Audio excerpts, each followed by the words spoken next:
हरे कृष्णा दोस्तों, इस कथा को जो सुनेगा उसे 84 लाख योनियों से मुक्ति मिल जाएगी। एक बार की बात है, यशोदा मैया प्रभु श्री कृष्ण के उलाहनों से तंग आ गई और छड़ी लेकर श्री कृष्ण की ओर दौड़ी।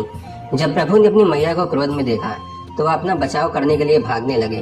भागते भागते श्री कृष्ण एक कुम्हार के पास पहुंचे। कुम्हार तो अपनी मिट्टी के घड़े बनाने में व्यस्त था, लेकिन जैसे ही कुम्हार ने कृष्ण को देखा वो बहुत प्रसन्न हुआ। कुम्हार जानता था कि श्री कृष्ण साक्षात परमेश्वर हैं।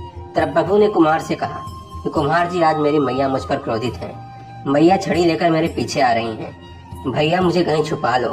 तब कुम्हार ने कृष्ण को एक बड़े से मटके के नीचे छिपा दिया। कुछ ही क्षणों में मैया यशोदा भी वहां आ गई। कुम्हार से पूछने लगी, क्यों रे कुम्हार, तूने मेरे कन्हैया को कहीं देखा है क्या? कुम्हार ने कह दिया, नहीं भैया, मैंने कन्हैया को नहीं देखा। श्री कृष्ण ये सब बातें बड़े से घड़े के नीचे छुप कर सुन रहे थे। मैया तो वहां से चली गई। अब प्रभु श्री कृष्ण कुम्हार से कहते हैं, कुम्हार जी, यदि मैया चली गई हो तो मुझे इस घड़े से बाहर निकालो। कुम्हार बोला, ऐसे नहीं प्रभु जी, पहले मुझे 84 लाख योनियों के बंधन से मुक्त करने का वचन दो। भगवान मुस्कुराए और कहा, ठीक है, मैं तुम्हें 84 लाख योनियों से मुक्त करने का वचन देता हूँ। अब तो मुझे बाहर निकाल दो। कुम्हार कहने लगा, मुझ अकेले नहीं प्रभु जी, मेरे परिवार के सभी लोगों को भी 84 लाख योनियों के बंधन से मुक्त कराने का वचन दोगे तो मैं आपको इस घड़े से बाहर निकालूंगा। प्रभु जी कहते हैं, चलो ठीक है, उनको भी 84 लाख योनियों के बंधन से मुक्त होने का मैं वचन देता हूँ। अब तो मुझे घड़े से बाहर निकाल दो। अब कुम्हार कहता है, बस प्रभु जी, एक विनती और है, उसे भी पूरा करने का वचन दे दो तो मैं आपको अपने घड़े से बाहर निकाल दूंगा। भगवान बोले, वो भी बता दे, क्या कहना चाहते हो?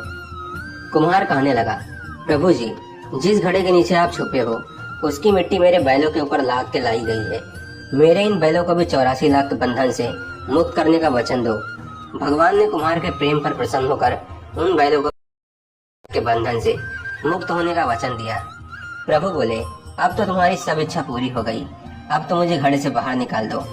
तब कुम्हार कहता है, अभी नहीं भगवान, बस एक अंतिम इच्छा और है, उसे भी पूरा कर दीजिए। और वो ये है कि जो भी प्राणी हम दोनों के बीच के इस संवाद को सुनेगा उसे भी आप 84 लाख योनियों के बंधन से मुक्त करोगे। बस यह वचन दे दो, मैं आपको इस घड़े से बाहर निकाल दूंगा। कुमार की प्रेम भरी बातों को सुनकर प्रभु जी कृष्ण बहुत खुश हुए और कुम्हार को इस इच्छा को भी पूरा करने का वचन दिया। फिर कुम्हार ने बाल श्री कृष्ण को घड़े से बाहर निकाल दिया। उनके चरणों में साष्टांग प्रणाम किया। प्रभु जी चरण धोए और चरणामृत पिया। अपनी पूरी झोपड़ी में चरणामृत का छिड़काव किया और प्रभु जी के गले लगकर इतना रोए कि प्रभु में ही विलीन हो गए। जरा सोच कर देखिए, जो बाल श्री कृष्ण 7 कोस लंबे चौड़े गोवर्धन पर्वत अपनी इकनी उंगली पर उठा सकते हैं, तो क्या वे एक घड़ा नहीं उठा सकते थे?